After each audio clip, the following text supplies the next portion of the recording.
Pemirsa, selamat malam. Selamat berjumpa dalam episode perdana Debat Partai Indonesia Bersuara.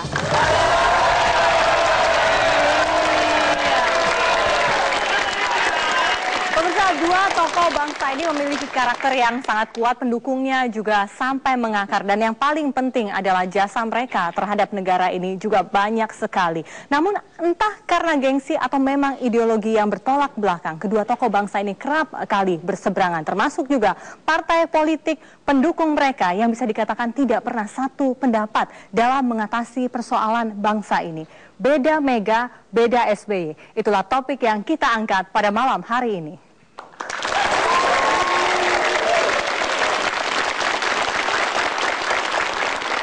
Susilo Bambang Yudhoyono terakhir kali bertemu pada acara penganugerahan mantan Presiden Soekarno sebagai pahlawan nasional pada November 2011 di Istana Negara.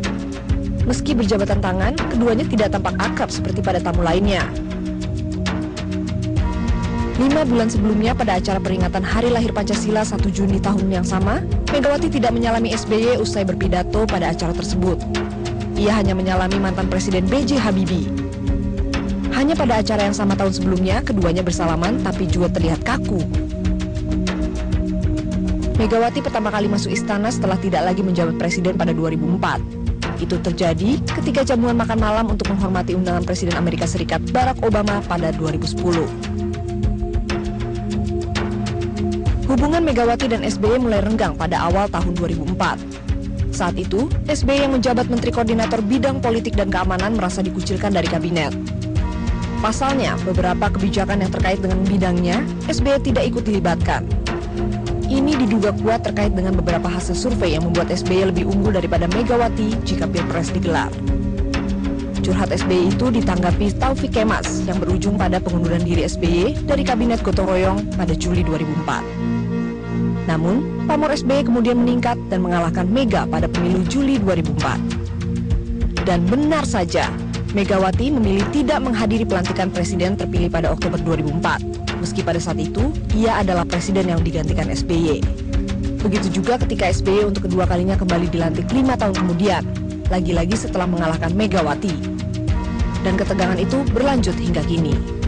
Tim Liputan, Metro TV.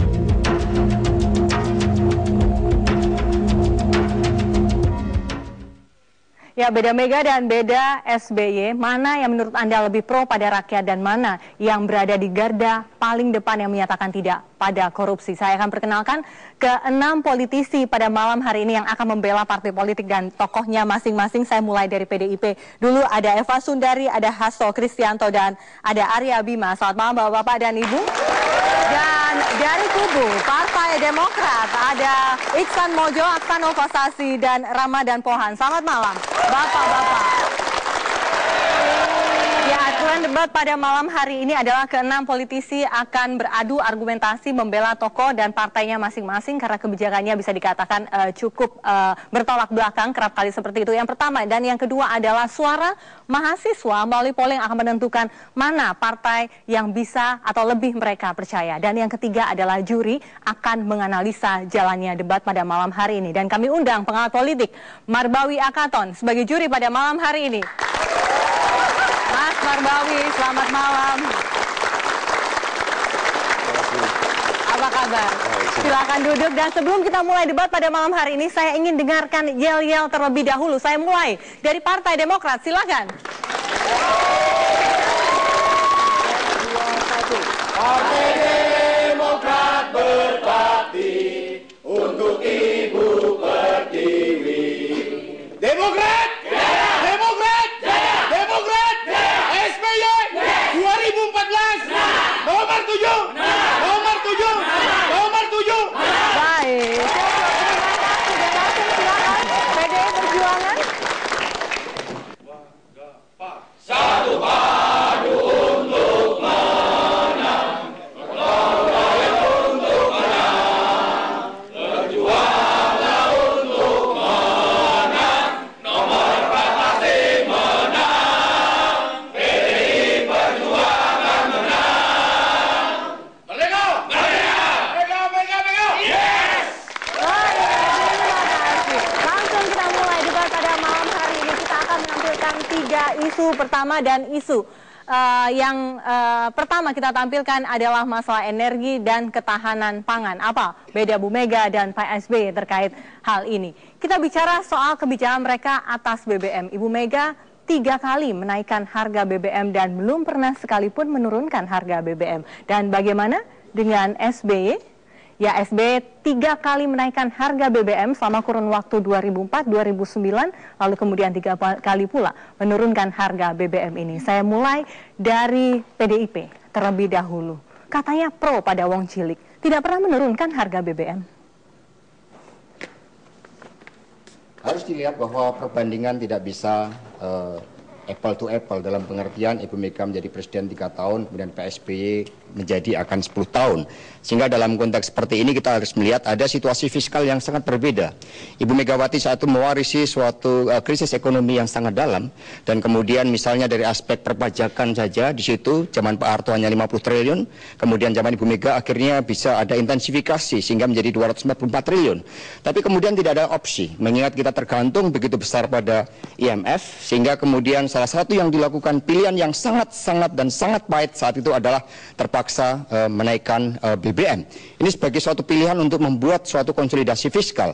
Dengan demikian sebenarnya karena kenaikan BBM yang dilakukan zaman pemerintahan Megawati, karena dalam situasi yang agak susah secara finansial, itu justru meletakkan suatu dasar-dasar bagi pemerintahan selanjutnya seperti Pak SBY. Anda ingin mendebatnya?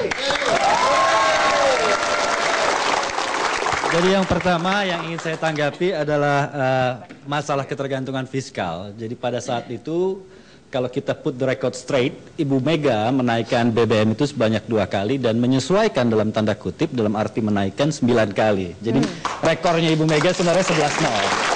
Kalau Pak SBY itu tidak sama.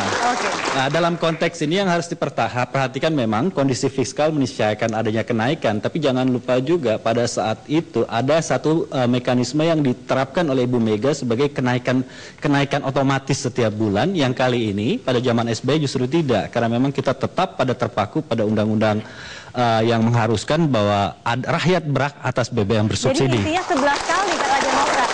Bu Mega menaikkan. Ya, kalau kita lihat sebenarnya ada suatu dampak fiskal yang positif akibat salah satu kenaikan BBM yang dilakukan karena dalam situasi yang sulit, maka utang zaman pemerintahan Megawati itu hanya naik 55 triliun. Berbeda dengan zaman Pak SBY sekarang sudah naik 653 triliun. Soal utang ini juga harus dilihat dalam konteks perspektif rasio terhadap anggaran dan PDB. Jangan lupa walaupun ada kenaikan 100-200 triliun, tapi pada saat zaman Ibu Mega juga yang namanya rasio utang terhadap PDB kita hampir 80%. Sementara pada zaman SBY rasio utang terhadap PDB kita adalah 23% yang merupakan terendah nomor 3 di negara-negara Asia. Oke, silakan masih ada. Ya, kalau kita melihat rasio PDB, karena PDB-nya sendiri yang membengkak, yang membesar, sementara dia menjadi faktor pembagi. Sementara utangnya justru malah membengkak, sampai sekarang menjadi 1.757 triliun rupiah. Sehingga ini merupakan suatu beban bagi anak cucu kita ke depan. Inilah yang seharusnya kita pegang bersama.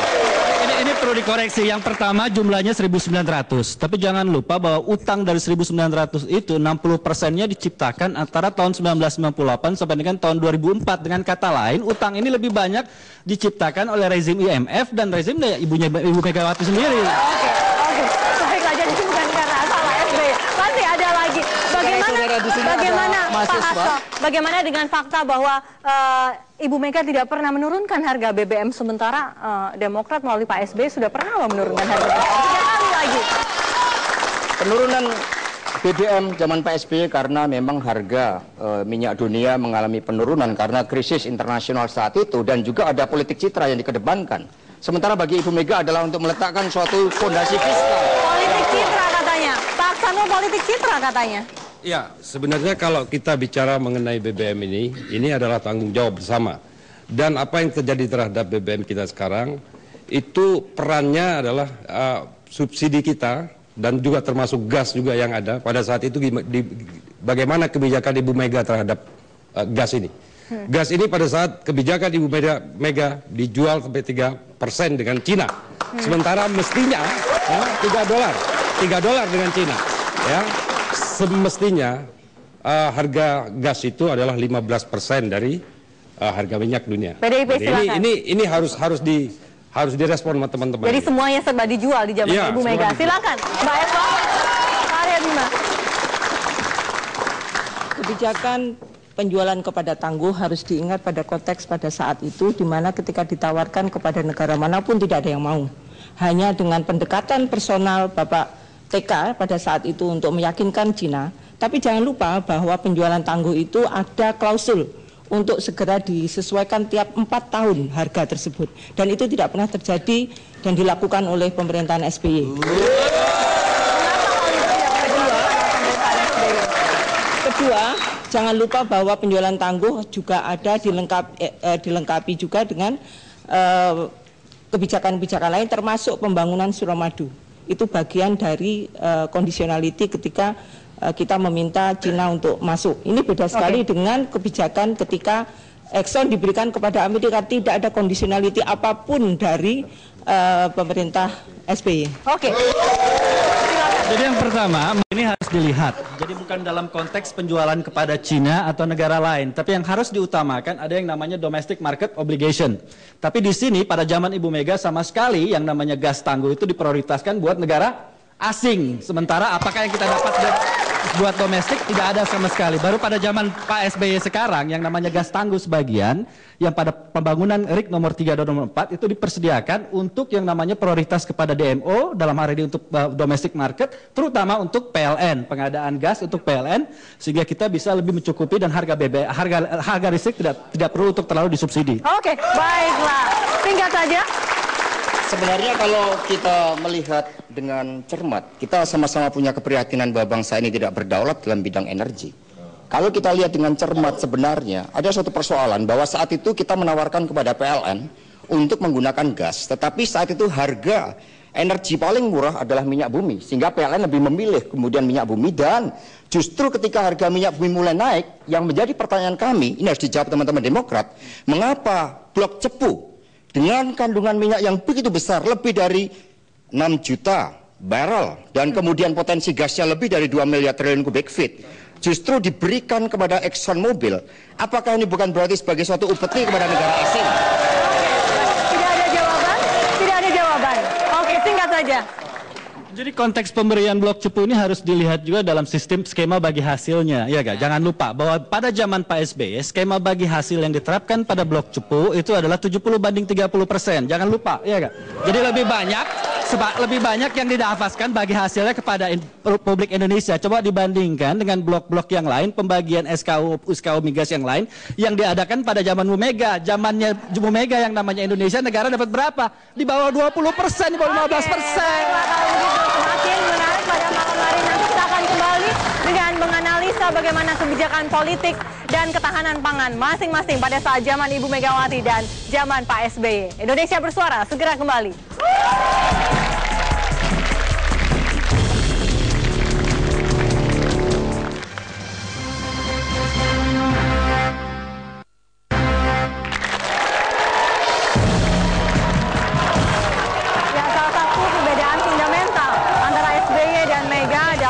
Kebijakan energi dan pangan adalah ketika zaman Ibu Mega tampaknya yang namanya keran impor itu ditutup sekali. Berbeda halnya pada saat zaman SBY. Silakan. Pada zaman Pak SBY yang kita prioritaskan adalah satunya kedaulatan pangan. Dan ini dibuktikan yang pertama dengan adanya peningkatan anggaran untuk pertanian sebesar lebih dari 400% selama dari tahun 2004 sampai dengan tahun 2011. Zaman Ibu Mega yang namanya anggaran pertanian disediakan sekitar 3 sampai dengan 4 triliun dari tahun 2001 sampai dengan 2004, sementara pada zaman SBY anggaran pertanian dialokasikan sebesar 17 triliun rupiah. Itu artinya? Itu artinya ada peningkatan lebih dari 400%. Ditambah pada saat yang sama pada zaman Pak SBY juga Indonesia untuk pertama kalinya kembali lagi mengalami yang namanya swasembada pangan sejak tahun 1997. Yang ketiga, jangan lupa juga selalu ada yang peningkatan upah real petani dari tahun 2004 sampai dengan tahun 2012. Ada peningkatan upah real petani selama per tahun rata-rata dari tahun 2004 sampai dengan 2011 itu sekitar 4 sampai dengan 5%. Okay. Harga gabah juga terus meningkat. subsidi petani, subsidi pertanian juga ada, diberikan yang namanya subsidi pupuk, subsidi benih, dan jangan lupa yang terakhir ada kredit usaha tani yang merupakan bagian dari KUR yang saat ini sudah mencapai 30 triliun rupiah. Sukses besar pemerintahan SBY sekarang ini 7 tahun pemerintah ini adalah belum pernah SBY mengatakan konsep kedaulatan pangan nasional. Jadi keliru, Saudara Iksan keliru ngomong konsep kedaulatan. Konsep ketahanan pangan nasional, bukan kedaulatan. Ketahanan pangan nasional dalam pemerintahan SBY sukses besarnya adalah tingginya tingkat ketergantungan pangan nasional kita terhadap pangan impor. Inilah sukses besar SBY. Ketergantungan pangan impor inilah yang berakibat terhadap penderitaan pangan petani yang harga gabah selalu di atas harga produksi pangan. Ya. Ini yang berakibat. Sekarang saya mau tanya, mana yang tidak impor? Beras impor, dele impor, gula impor, brambang impor, semua impor. Dan inilah sukses besar SBY yang membuat ketergantungan pangan nasional terhadap pangan impor. Dan harus dicatat, impor pangan sama dengan mensejahterakan petani luar, bukan petani nasional. Oke, baik.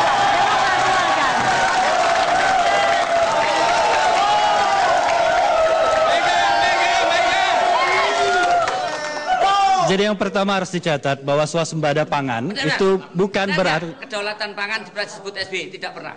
Kedaulatan pangan disebut, ada yang namanya Dewan Pangan Nasional.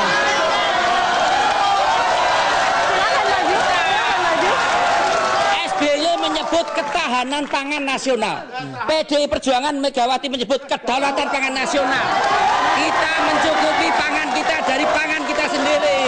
Jadi yang pertama, jangan dimanipulasi dulu. Jadi yang pertama, SBY tidak pernah menyebut kedaulatan pangan. Tidak pernah. Tunggu dulu. Kedaulatan pangan harus dibedakan. Kedaulatan pangan sekarang adalah mencukupi kebutuhan pangan nasional dari kita menanam sendiri. Sekarang giliran saya. Udah giliran saya. Ya. Jadi ketahanan pangan, menyediakan pangan asal ada pangan. Pangan impor enggak soal. Oke, cukup. Silakan. Apa Anda? Jadi yang pertama, masalah ketahanan dan kedaulatan pangan, itu jangan lupa yang pertama, yang masalah swasembada beras kita, memang ada sebagian yang diimpor, tapi jangan lupa importase itu lebih banyak diperuntukkan untuk raskin. Jadi beras miskin yang menunjukkan adanya komitmen pemerintah SBY terhadap rakyat miskin. Oke. Dan yang kedua ini paling penting. Ini poin yang disampaikan oleh Mas Arya Bima tadi, dan ini juga penting untuk menunjukkan kenapa yang namanya keran impor pangan itu banyak. Sekarang saya tanya sama Mas Arya Bima, yang menutup Bulog sebagai satu-satunya penjaga harga nasional siapa? Nah, ini menurut saya, ini yang menyebabkan sampai sekarang Bulog itu tidak bisa melakukan intervensi harga untuk menopang kedaulatan petani, sehingga sampai sekarang barang-barang diimpor. Dan stok pangan nasional kita, stok pangan nasional oleh Bulog itu adalah 2 juta ton beras. Dan setiap tahun pemerintah memberikan izin pada Bulog untuk melakukan impor dengan alasan untuk mencukupi kebutuhan stok pangan nasional. Dan Bulog tidak pernah punya stok lebih dari 800.000 ton dari 2 juta kebutuhan. Jadi hampir setiap tahun 1.200.000 ton beras kita impor untuk mengisi stok gabah di Bulog. Ini yang saya katakan, saya mengatakan bahwa di sini yang harus dikunci ekstrim dengan seperti zaman Mega. Seperti pemerintahan Mega, stop keran impor beras, titik. Kita adakan kebutuhan stok pangan nasional di Bulog lewat penyerapan gabah petani. Begini Mas Iksan, maksud saya ini ada kebijakan yang mendua. Di satu pihak digelontorkan subsidi untuk petani, ya saya mengerti, saya apresiasi itu, ya. Tapi di satu pihak keran impor beras, keran impor pangan tidak pernah dilakukan secara ekstrim oleh pemerintahan SBY selama 7 tahun ini. Jadi mubazir apa yang kita lakukan untuk subsidi petani tidak dibarengi dengan kebijakan hilir, yaitu menutup keran impor beras. Saya kira itu. Oke, juru bicara Demokrat. Jadi poin pertama saya, Tidak ada kata mubazir untuk rakyat.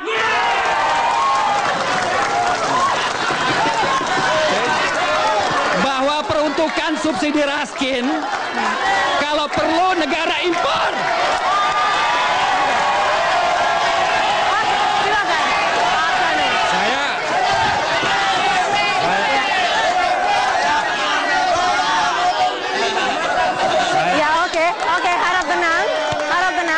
Silakan. Saya hanya ingin tahu. Petani Taiwan. Baik, kita kasih kesempatan kubu Demokrat untuk berbicara. Kita beri kesempatan kubu Demokrat untuk berbicara. Silakan. Saya hanya ingin tahu alasan yang paling tepat menutup keran impor dengan membubarkan Bulog sebagai penyangga bahan Tadi pangan. sudah dijawab, menurut Anda tidak Tidak tepat? ada jawaban yang tepat di situ. Bagaimana keran ditutup tapi Bulog dibuat berbisnis dengan petani? Anda melihat ada motif tertentu? Silakan mungkin teman-teman PDI Perjuangan yang menjawab. Jangan kami yang duduk. Silakan. Kita bersama-sama prihatin bahwa bangsa ini sudah lebih 60 tahun merdeka tetapi kita belum mampu berdaulat di bidang pangan. Mari kita lihat secara jernih. Ketika sebenarnya Presiden SBY terpilih, beliau sebagai seorang dokter ekonomi, sebenarnya harapan begitu besar bahwa kita mampu meningkatkan produksi pangan kita dibandingkan membeli beras dari Vietnam dan Thailand. Tetapi apa yang terjadi? Faktor produksi, sekali lagi, kunci kedaulatan adalah ketika petani diberikan suatu kesempatan untuk berproduksi dan negara melindungi kemampuan petani untuk berproduksi. Tetapi apa yang terjadi? Ketika Pak SBY memimpin, biaya masuk untuk impor pangan, termasuk beras, justru 0%. Artinya apa di sini? Jepang saja 300% untuk biaya masuk. Mengapa Indonesia negara agraris, kita lebih memilih membeli beras dari Vietnam dan Thailand daripada petani Indonesia sendiri? Oke, baik. Dampaknya tahun depan ini kita akan mengimpor 1,67 juta ton beras. Padahal PDI Perjuangan pada tahun 2004 bulan September kita telah mengingatkan melalui hak angket, hak interpelasi DPR bahwa sebaiknya sebagai suatu bangsa yang berpihak kepada petani seharusnya kita menjamin kemampuan petani untuk berproduksi daripada membeli daripada petani asing. Oke, inilah baik. konsepsi kedaulatan Sudah kita. cukup.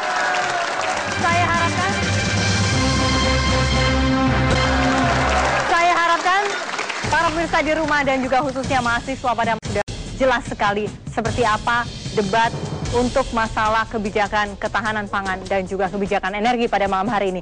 Kini giliran mahasiswa untuk memberikan suaranya. Pertanyaan pertama kami adalah, di antara Mega dan SBY, manakah yang lebih jelas membela kepentingan rakyat kecil? A. Mega, B. SBY, C. Tidak keduanya, dan D. Kedua-duanya. Silakan memilih, saya mulai dari sekarang.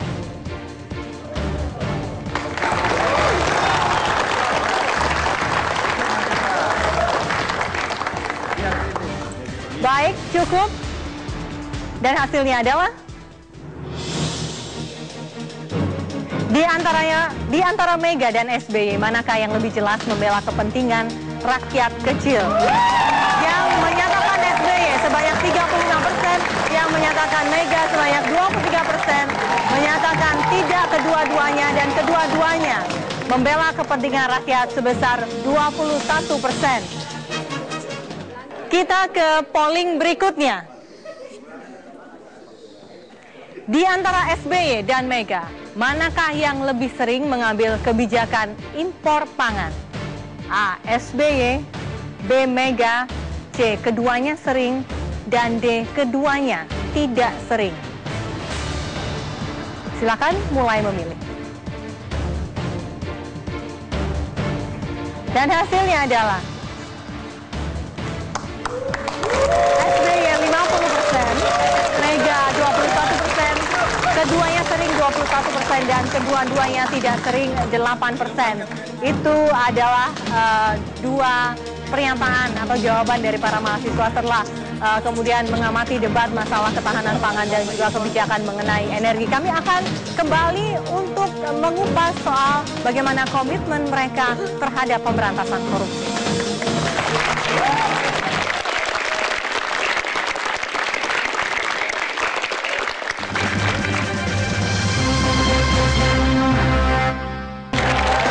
apa? Yang menjadi concern kita bersama, saya pikir bahwa harapan untuk pemberantasan korupsi itu begitu besar diletakkan pada pemerintahan SBY, sehingga mendapatkan dukungan 61% dari rakyat. Namun pertanyaannya adalah bahwa pemberantasan korupsi bukan hanya sekedar menangkap koruptor, tapi bagaimana mencegah korupsi itu. Yang menjadi masalah adalah mengapa justru indeks korupsi kita justru meningkat dari 1,9 sehingga sekarang menjadi 2,8%. Di situ menjadi suatu persoalan kita bersama. Sehingga bagi PD Perjuangan persoalan korupsi adalah persoalan kita bersama, sehingga dalam konteks seperti ini khususnya kita berharap kepada siapapun nanti yang memerintah ke depan, dia harus memberikan suatu contoh yang baik, lebih-lebih bagi partai yang sudah mengiklankan dirinya untuk memberantas korupsi. Oke. Itu tadi dipertanyakan karena indeks korupsinya tidak baik, silakan. Baik, yang pertama kita harus menyadari bahwa dalam soal pemberantasan korupsi, Presiden SBY adalah yang terbaik dalam sejarah Republik Indonesia. Ada argumentasinya, tentu tidak begitu saja ya. Yang pertama, kita berterima kasih kepada baru zaman Ibu Mega, berdiri namanya KPK, kita apresiasi. Itu adalah fakta sejarah. Ya. Tapi adalah fakta juga bahwa pada masa pemerintahan SBY, pemberantasan korupsi itu sangat gencar dilakukan. Kalau pada masa pemerintahan sebelumnya, yaitu pada era Megawati, era Ibu Megawati itu indeks persepsi korupsi kita itu adalah 1,9 dan sekarang adalah 3,0 dan itu sebuah prestasi yang tertinggi yang pernah kita capai. Itu yang pertama. Dan yang berikutnya, ya, kalau kita lihat the darlings of the global investor itu adalah BRIC, yaitu Brazil, Rusia, dan India. Dan sekarang Indonesia sudah masuk di I-nya itu tersebut. Dan itu adalah sebuah prestasi juga. Artinya pemberantasan korupsi sudah secara efektif dilakukan. Dan harus kita ketahui juga, menurut lembaga strategic review dari internasional yang mengatakan bahwa dalam percepatan pemberantasan korupsi nomor 2 tertinggi di dunia ini adalah Jepang dan nomor 1 adalah Korea Selatan dan Indonesia. Itu adalah fakta sejarah. Itulah sebabnya kenapa Pak SBY ini menjadi idola di internasional, apalagi di Indonesia tentu saja. Makanya itulah sebabnya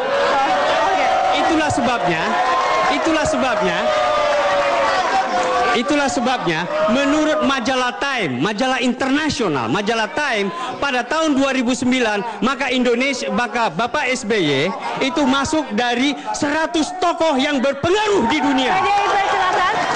Itulah sebabnya kami tidak heran kenapa Bapak SBY dipilih secara mutlak satu putaran pada 2009.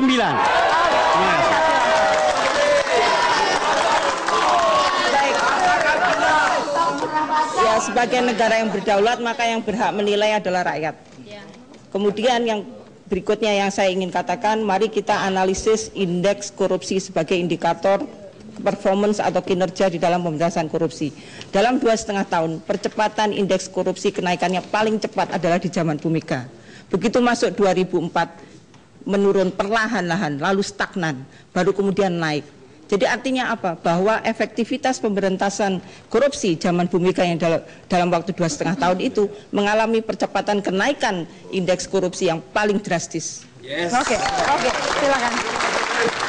Kami hargai dari Mbak Eva Sundari, tetapi saya mau bertanya Mbak Eva, pada zaman Ibu Megawati, siapa gubernur yang diperiksa? Siapa menteri dan mantan menteri yang diperiksa? Pada zaman sebelum SBY, seolah-olah pejabat pemerintah itu kebal dari tuntutan hukum. Tetapi pada zaman SBY, siapapun dari keluarga manapun harus siap untuk mempertanggungjawabkan kesalahannya di depan hukum. Sehingga pemberantasan korupsi itu tidak pandang bulu. Mbak Eva atau Pak Arya Bima, silakan. Oke, Mbak Eva lagi. Baik. Siapa yang akan membawa seseorang mempertanggungjawabkan tindak pidananya adalah kuasa dan otoritas penegak hukum, bukan presiden. Dan pada zaman Bu Mega, saya hanya ingin mengingatkan, ada Menkes, kemudian ada Menteri Sosial yang juga dibawa ke dalam peradilan. Zaman SBY menterinya baru satu ya Pak ya, yang Menpora itu ya. Oke.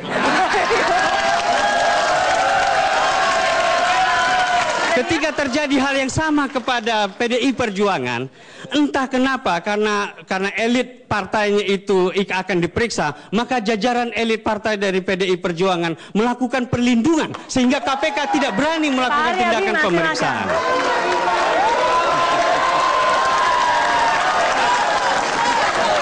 Jadi satu hal yang perlu saya sampaikan. Ya. Ya, ini kan Silakan Pak Arya Bima. Sesuatu yang harus dilihat lebih realistis. Komitmen Megawati dengan PDI Perjuangan harus dibedakan, mana komitmen terhadap pemberantasan korupsi dan mana itu penangkapan koruptor. Harus dilihat bahwa komitmen pemberantasan korupsi PDI Perjuangan itu dimulai dari bagaimana lebih merevitalisasi moralitas dan integritas kader-kader partainya, baik yang di struktural, di legislatif, dan di eksekutif, bisa katakan ya. Bahwa penangkapan koruptor itu adalah ranah penegak hukum. Tapi bagaimana komitmen Ibu Megawati selaku Ketua Umum Partai, sekaligus juga pemimpin partai, sangat memberikan suatu arahan kepada seluruh jajaran kader, baik di struktural, legislatif, dan eksekutif. Kita pun sekarang mulai mencari kader-kader yang memang sesuai dengan harapan rakyat, dituntut bersih. Misalnya bagaimana kita mengajak seorang kandidat Jokowi untuk menjadi gubernur DKI Jakarta bersama Ahok. Ya.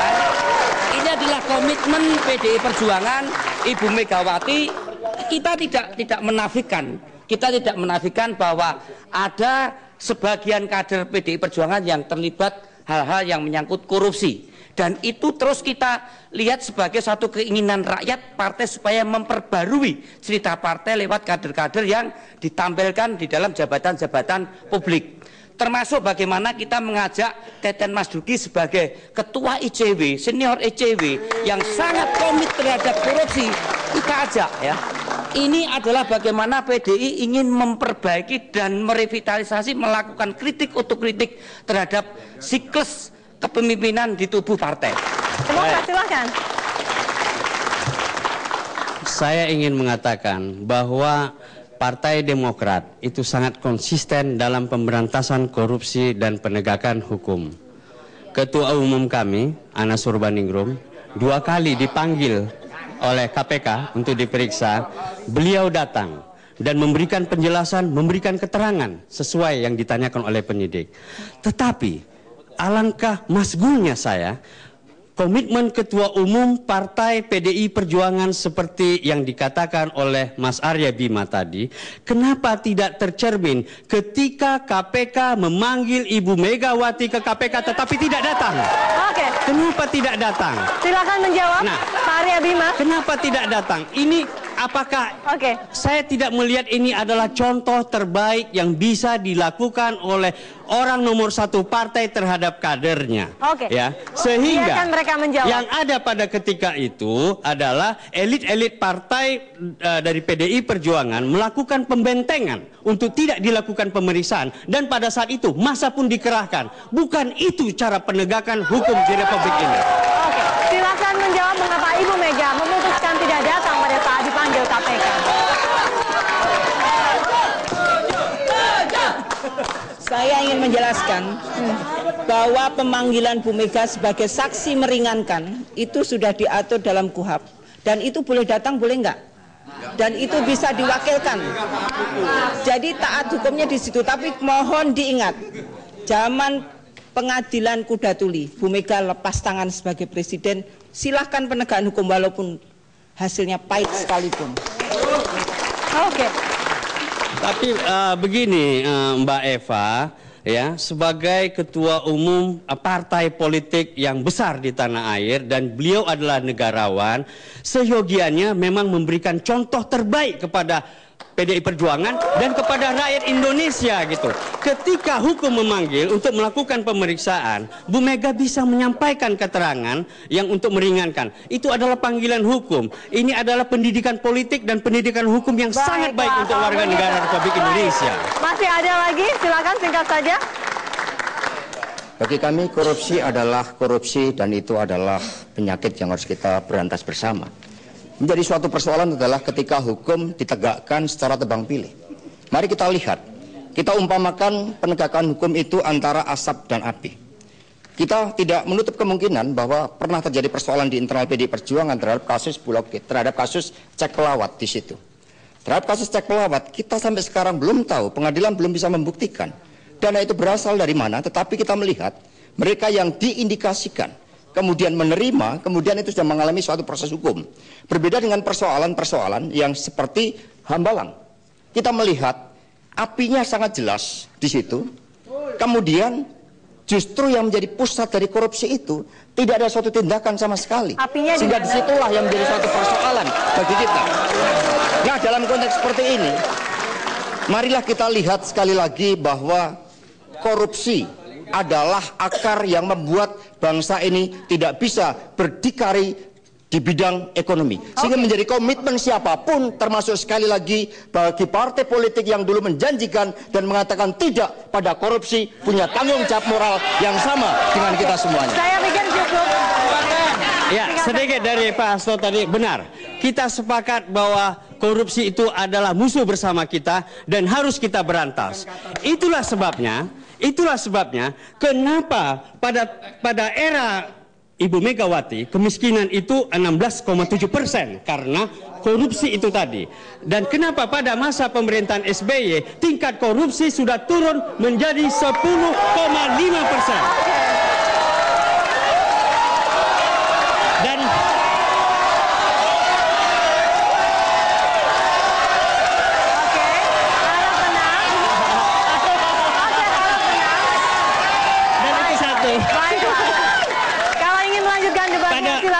Dan kita melihat pada era satu menit Mas. Pada era Ibu Mega, kita hormati bersama Ibu Mega. Kita hormati. Saya menghormati beliau, saya mengagumi beliau. Pada era beliau, jadi bukan beliau sendiri. Pada era beliau, pengangguran itu adalah 10,25 juta orang. Pada masa SBY, pengangguran sudah turun drastis menjadi hanya 7,6 juta jiwa. Nah, itulah dia. Itu berarti bahwa pemberantasan korupsi pada era SBY, bukan hanya SBY seorang, pada era SBY sudah efektif, terbukti dengan turunnya angka pengangguran dan turunnya angka kemiskinan. Oke, silakan. Saudara-saudara sekalian, kita sama-sama tahu bagaimana postur APBN. Ketika Ibu Mega karena masih mewarisi krisis ekonomi 327 triliun rupiah. Sekarang 1.700 triliun rupiah. Persoalannya ketika zaman PSBY lebih dari 467 triliun rupiah dialokasikan untuk pemberantasan kemiskinan. Pertanyaannya adalah kemana angka 467 triliun rupiah untuk kemiskinan ketika rakyat masih miskin seperti sekarang?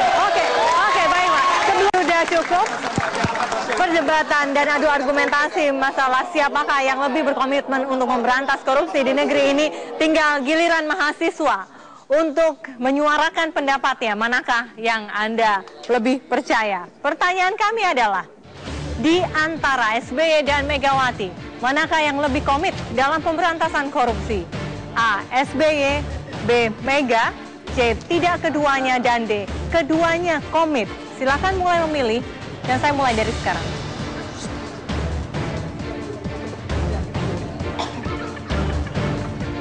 Apa jawaban dari mahasiswa?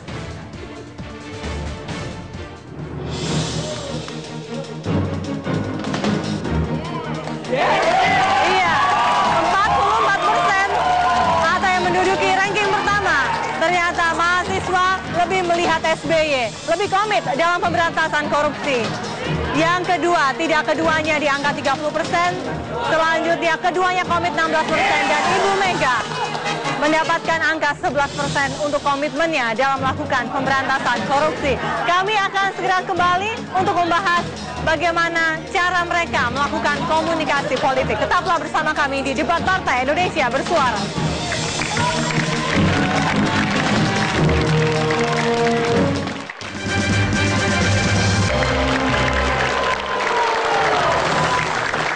Ya, terima kasih Anda masih menyaksikan Debat Partai Indonesia Bersuara, dan kita berikan aplaus sekali lagi kepada mahasiswa dari Universitas Indra Raksa PGRI yang sejak dari tadi sudah memberikan suaranya polling.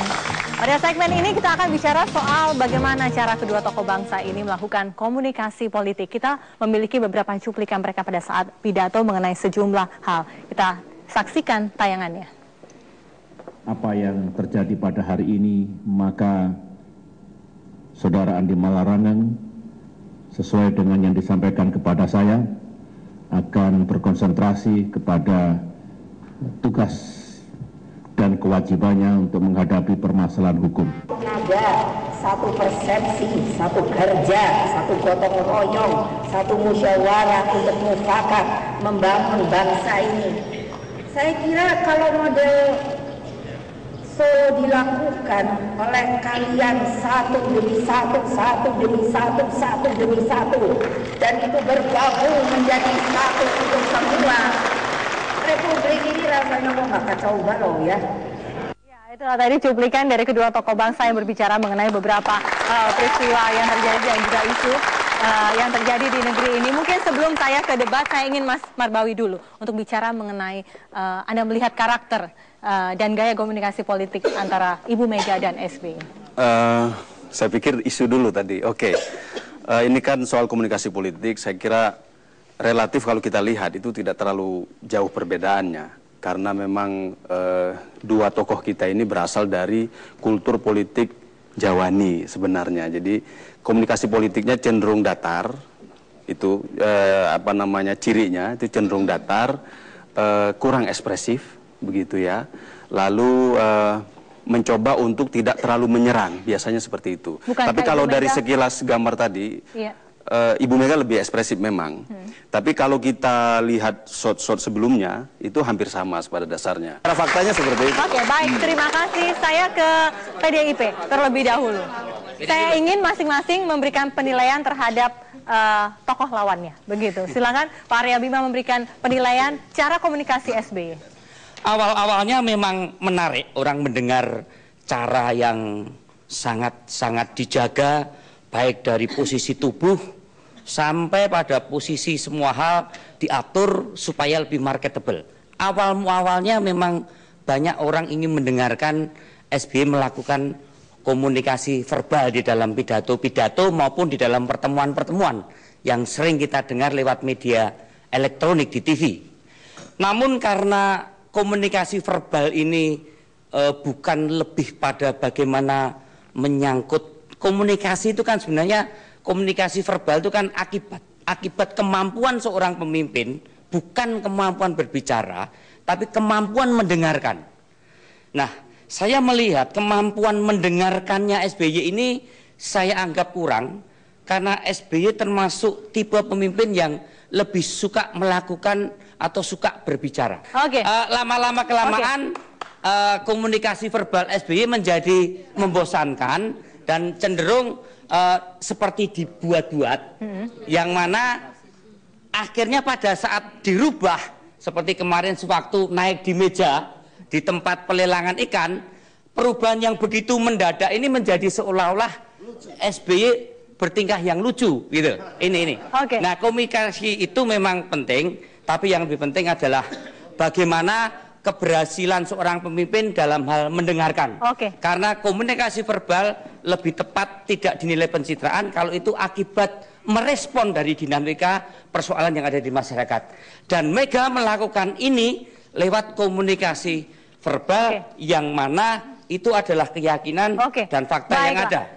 Tidak membantah berarti mengiyakan loh. Tadi saya sudah beberapa kali memberikan kesempatan. Baik, saya mau menyampaikan bahwa dalam sejarah Republik Indonesia yang diukur oleh lembaga internasional bahwa komunikator politik terbaik itu adalah Bapak SBY menurut lembaga internasional. Itu nggak bisa kita bantah. Lembaga nasional, internasional mau mengatakan bahwa SBY is a great communicator. Dia adalah sales yang terbaik, ya, untuk supaya investor datang. Itu saya katakan tadi, the darling of investor itu menanam berinvestasi di Indonesia. Itu karena apa? Karena kepercayaan kepada SBY. Ya. Itu satu. Dan yang kedua, saya ingin mau mengatakan kepada Mas Arya Bima bahwa kalau misalnya Pak SBY pada bulan yang lalu kita melihat naik ke atas meja di pelelangan ikan pada saat itu, karena memang itu adalah ciri khas dari beliau. Pada saat beliau menjadi Danrem, ya, pada saat beliau masih tentara aktif, itu udah yang namanya turun ke bawah itu udah sering dilakukan oleh beliau. Sudah sangat sering, bahkan sebagai dari Menko Polhukam pun beliau sering melakukannya seperti itu. Dan kita ingat bahwa apa yang dilakukan oleh SBY, apa yang dilakukan oleh Pak Jokowi itu semestinya tidak perlu kita pertentangkan. Kenapa?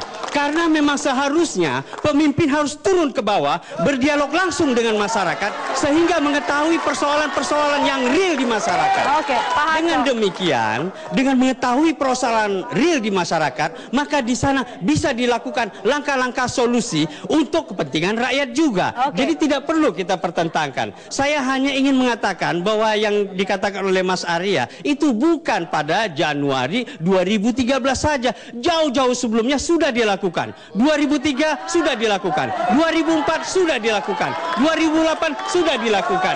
Itulah sebabnya kenapa Pak SBY bisa paripurna menuntaskan periode pertama pemerintahannya 2004-2009 dan insya Allah 2009-2014 husnul khotimah PSBY bisa menamatkan pemerintahannya. Baiklah, Mas Hasto silakan. Ya, saya pikir menjadi pemimpin tidak diukur dari gaya bicaranya.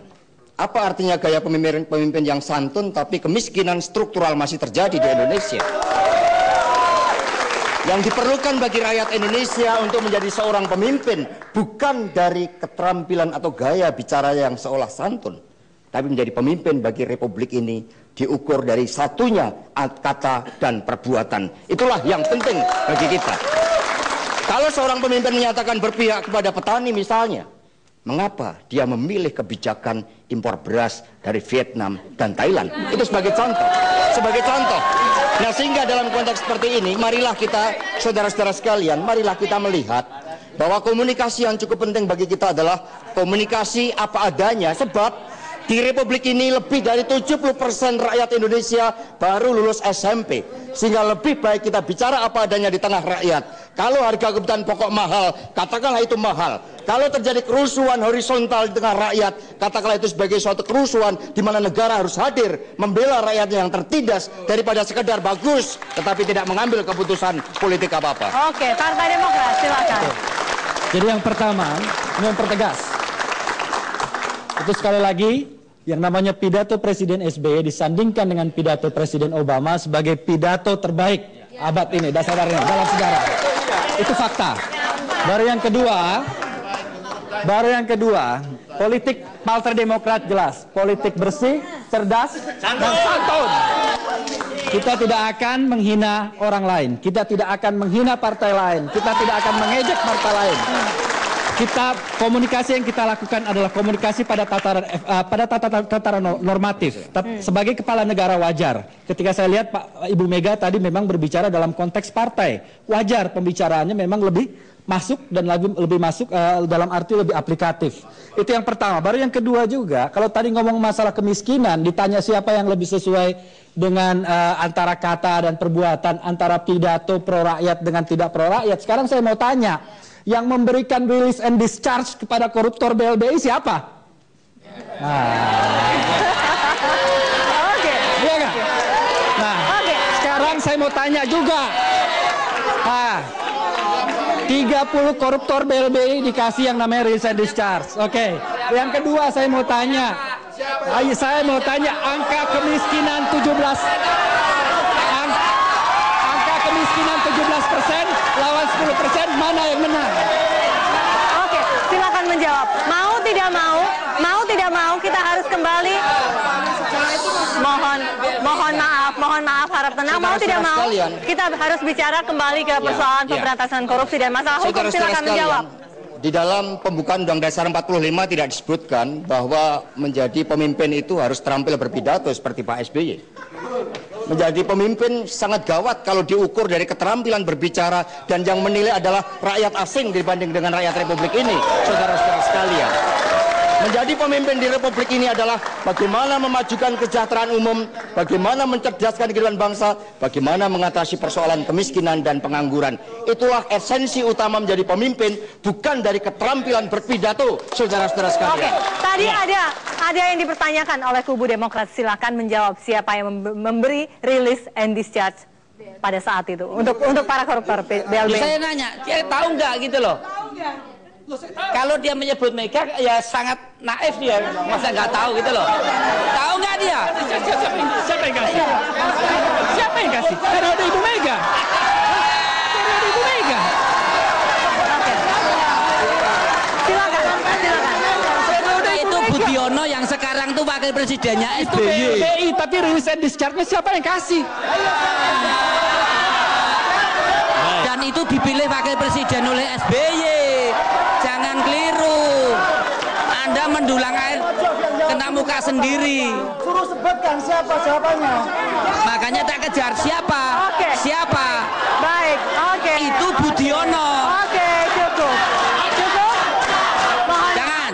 Mohon maaf. Pak Ramadan. Ya, saya kira itu dia sudah merasa keliru. Dia sudah merasa keliru, jadi dimaafkan saja.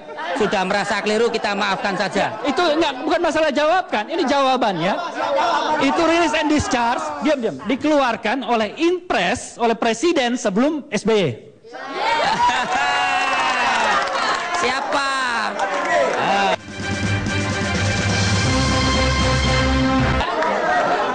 Oke, baik. Komunikasi politik. Oke. Baik. Mohon maaf. Harap tenang.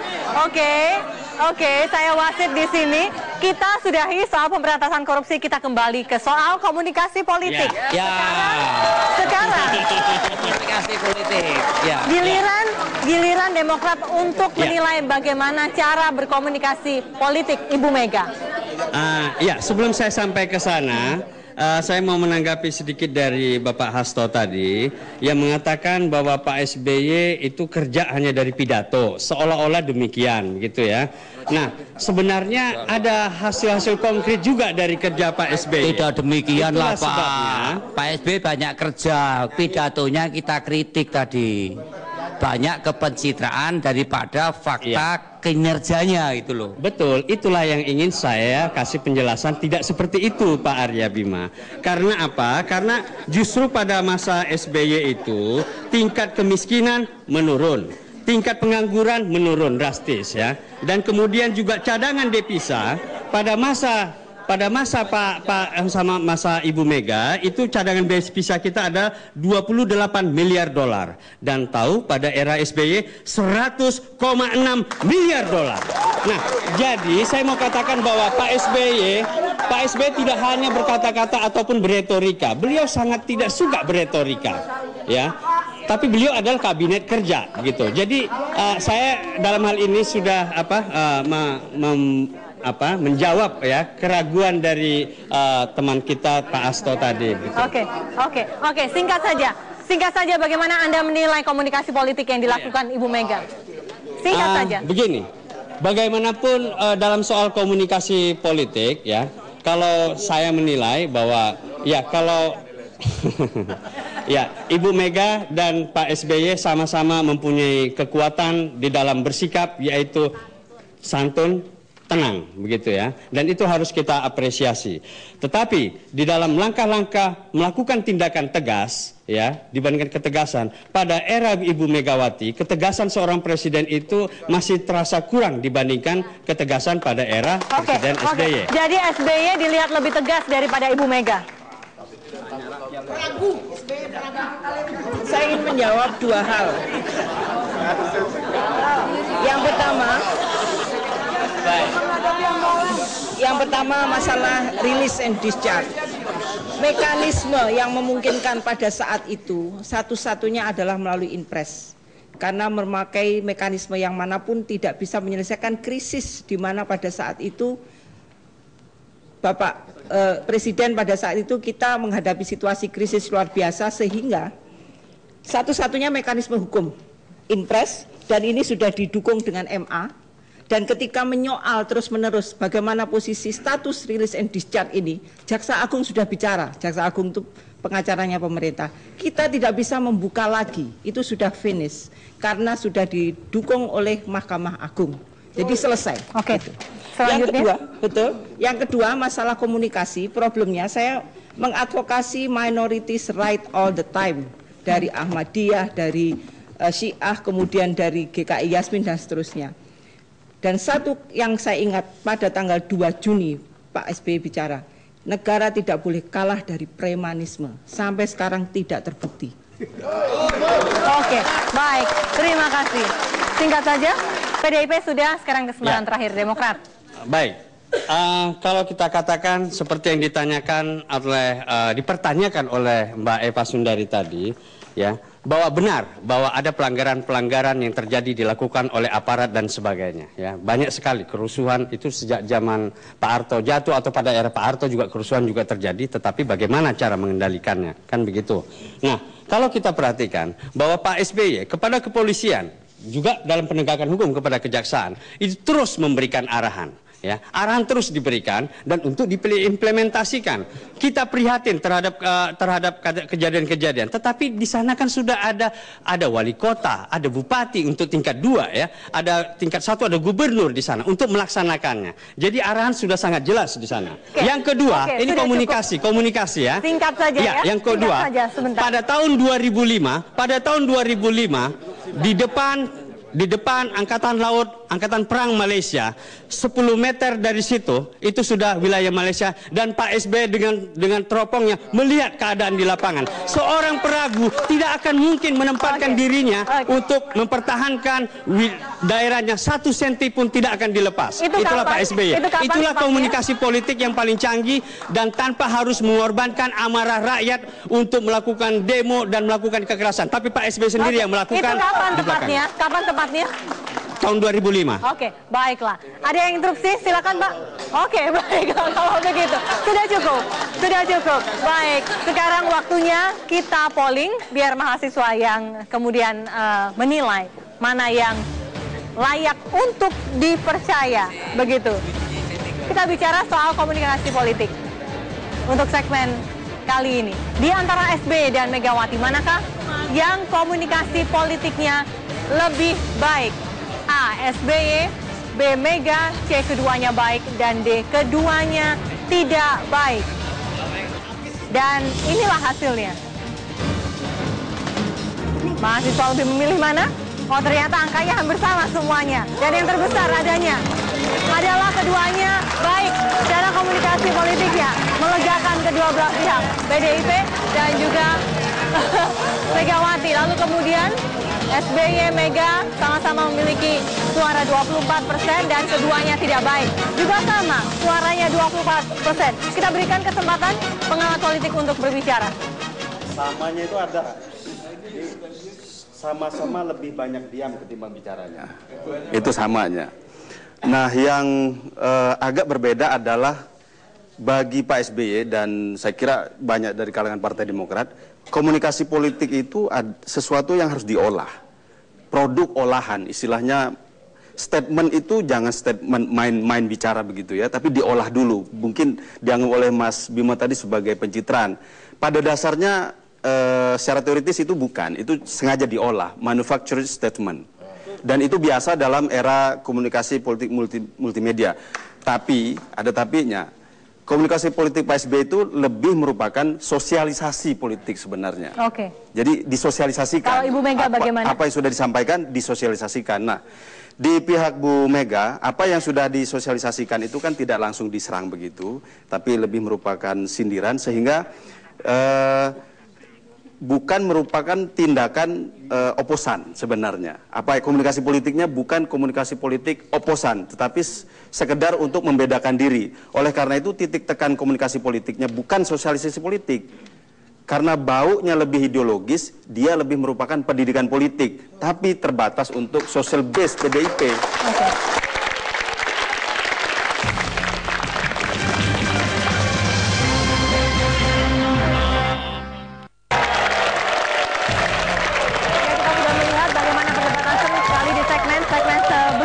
Saat Saatnya kita kembali melihat seperti apa perolehan suara dari polling mahasiswa untuk setiap isu yang kami angkat. Yang pertama, yang kita pertanyakan adalah di antara Mega dan SBY manakah yang lebih jelas membela kepentingan rakyat kecil. Yang memperoleh nilai paling besar adalah SBY 35%. Ke polling yang kedua, di antara Mega dan SBY manakah yang lebih sering mengambil kebijakan impor pangan. Dan yang angka yang paling besar adalah SBY setinggi 50%. Ke polling yang ketiga, di antara SBY dan Mega, manakah yang lebih komit dalam pemberantasan korupsi? Dan ternyata pemenangnya adalah SBY, kepercayaan mahasiswa 44%. Baik, saya berikan kesempatan yang terakhir kali bagi para politisi untuk memberikan tanggapannya. Dan ini closing statement juga, saya mulai dari PDIP. Saudara-saudara sekalian, saya pikir bangsa ini dibangun dengan suatu cita-cita yang besar. Apapun persoalan yang berkaitan dengan korupsi, berkaitan dengan kemiskinan, kita melihat jeritan rakyat yang begitu besar. Sehingga bagi PDI Perjuangan yang lebih penting ke depan adalah bagaimana kita menyatu padukan seluruh kekuatan nasional kita. Sehingga Indonesia bisa bangkit kembali, Indonesia bisa berdaulat di bidang politik. Indonesia bisa berdiri di atas kaki sendiri di bidang ekonomi, dan Indonesia bisa berkepribadian dalam bidang kebudayaan. Dan untuk itu kami percaya bahwa kekuatan kebangkitan di Republik ini akan bersatu demi rakyat Indonesia. Oke, baik. Terima kasih. Partai Demokrat. Kami dari Partai Demokrat selama ini bisa berdialog dengan siapa saja, termasuk dengan PDI Perjuangan dan sebagainya kepada rakyat Indonesia, karena kita sama-sama ingin membangun Republik ini lebih maju lagi ke depan. Satu hal yang ingin saya katakan, kami menyimpulkan bahwa Pak SBY dalam kepemimpinannya tidak hanya berkata-kata, tetapi selalu dengan wujud nyata. Kalau dibandingkan antara kedua era, kita bandingkan era ya, bukan individu, era Ibu Mega dan era Bapak SBY, itu adalah bahwa kemiskinan, pengangguran, itu adalah yang terendah pada SBY. Dan kemudian juga angka investasi juga yang tertinggi pada era SBY. Dan kemudian yang tak kalah pentingnya, masalah kedaulatan adalah kedaulatan tanah air kita sendiri. Pada masa era Pak SBY, tidak sejengkal, tidak sesenti pun tanah Indonesia lepas pada bangsa lain. Oke, baik. Kalau kita bandingkan pada era Ibu Mega yang lalu, cukuplah sipadan dan ligitan itu yang lepas. Jangan ada lagi selama Republik Indonesia ini berdiri. Itu adalah closing statement. Mohon maaf waktunya sudah habis. Saya minta kedua juru bicara untuk saling berjabat tangan, menandakan bahwa Anda berdua menjadi satu. Silakan berjabat tangan. Bang Rambo, silakan berjabat tangan dengan. Oke. Dan pemirsa, itulah tadi episode debat partai untuk tayangan perdana Indonesia Bersuara. Beda Mega dan beda SBY. Keduanya merupakan tokoh bangsa. Keduanya sama-sama dibutuhkan oleh bangsa dan negara ini. Tuntas sudah jumpa kita kali ini dan mewakili kerabat yang bertugas. Saya Festi Alwi pamit. Selamat malam. Sampai jumpa.